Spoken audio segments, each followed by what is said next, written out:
जैसा कि हम सभी जानते हैं, जगदीप धनखड़ के उपराष्ट्रपति पद से इस्तीफे के बाद पूरी सियासत गर्मा गई है। जस्टिस वर्मा को हटाने के लिए संसद में महाभियोग लाया गया है। लोकसभा में सरकार और राज्यसभा में विपक्ष ने वर्मा को हटाने का प्रस्ताव दिया है, लेकिन जगदीप धनखड़ के उपराष्ट्रपति पद से इस्तीफा देने के बाद क्या सीन बदल गया है? हालांकि अब राज्यसभा में फैसला उपसभापति हरिवंश सिंह को करना है। नमस्कार, मैं हूं विवेक शर्मा। पंजाब केसरी नवोदय टाइम देख रहे हैं आप। आज हम खास रिपोर्ट में ये जानने की कोशिश करेंगे कि धनखड़ के इस्तीफे के बाद इस पूरे मामले में क्या कुछ बदल जाएगा। आखिरकार क्या है पूरा मामला? इलाहाबाद हाईकोर्ट के जस्टिस यशवंत वर्मा को पद से हटाने की प्रक्रिया तेज हो गई है। दिल्ली हाईकोर्ट में रहते हुए वर्मा के आवास से भारी मात्रा में कैश मिला था, लेकिन जस्टिस वर्मा इस्तीफा देने को तैयार नहीं है। ऐसे में यशवंत वर्मा को उनके पद से हटाने से जुड़े प्रस्ताव का नोटिस सोमवार को लोकसभा और राज्यसभा में दिए गए हैं। मानसून सत्र के पहले दिन सोमवार को लोकसभा में सरकार के द्वारा जस्टिस वर्मा के खिलाफ प्रस्ताव लाया गया। सत्ता पक्ष के 152 सांसदों ने जस्टिस वर्मा के खिलाफ लाए गए महाभियोग प्रस्ताव पर हस्ताक्षर किए। वहीं राज्यसभा में विपक्ष के द्वारा प्रस्ताव लाया गया है, जिसमें 63 सांसदों ने जस्टिस यशवंत वर्मा के खिलाफ महाभियोग प्रस्ताव का समर्थन किया। क्या असल लड़ाई क्रेडिट लेने की? जस्टिस वर्मा को उनके पद से हटाने के लिए सत्ता पक्ष और विपक्ष दोनों ही तैयार है, लेकिन अब असल लड़ाई क्रेडिट लेने की है। जगदीप धनखड़ ने सोमवार देर शाम उपराष्ट्रपति पद से इस्तीफा दे दिया है, लेकिन उससे पहले सदन में उन्होंने विपक्ष के प्रस्ताव को नोटिस में लिया है। अब हर एक ये जानना चाहता है कि इस्तीफा देने के बाद राज्यसभा में लाए गए प्रस्ताव का क्या होगा। तो हमें सबसे पहले ये जानना होगा कि जज को हटाने की प्रक्रिया कैसी होती है। जज को हटाने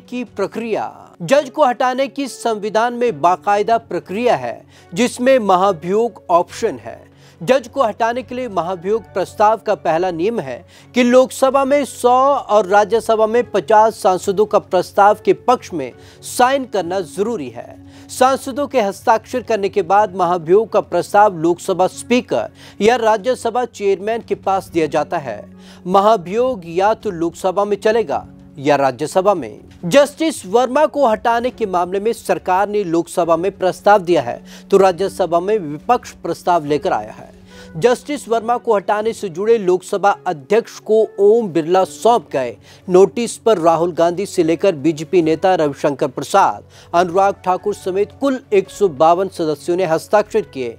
वहीं राज्यसभा में विपक्ष के द्वारा लाए गए प्रस्ताव में 63 सांसदों ने हस्ताक्षर किए हैं। धनखड़ के इस्तीफे का प्रभाव।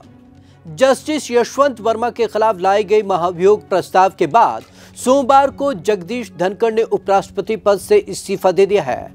हालांकि मानसून सत्र के पहले दिन सोमवार को उन्होंने विपक्ष के प्रस्ताव को सिर्फ संज्ञान में लिया है और उस पर आगे के फैसले के लिए मंगलवार का दिन तय किया था, लेकिन उससे पहले ही उपराष्ट्रपति के पद से इस्तीफा दे दिया है, जिसे अब स्वीकार भी कर लिया गया है।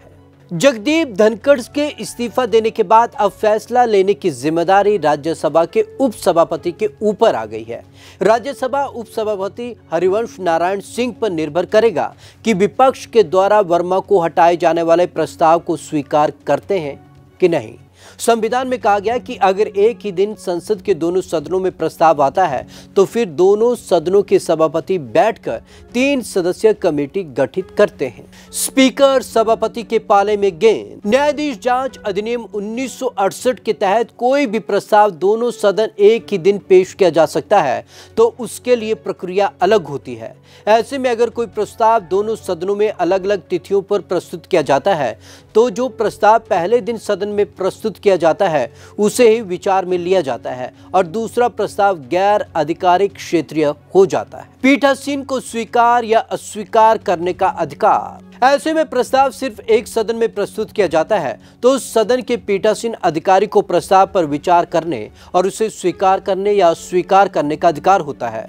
जस्टिस वर्मा के मामले में एक ही दिन संसद के दोनों सदनों में प्रस्ताव लाए गए हैं, लोकसभा में सरकार लाई है तो राज्यसभा में विपक्ष लेकर आया है, लेकिन उसे स्वीकार नहीं किया गया है। संसद के दोनों ही सदनों में एक ही दिन में दी जाती है, तब तक कोई समिति गठित नहीं की जाती है जब तक कि प्रस्ताव दोनों सदनों में स्वीकार न कर लिया गया हो।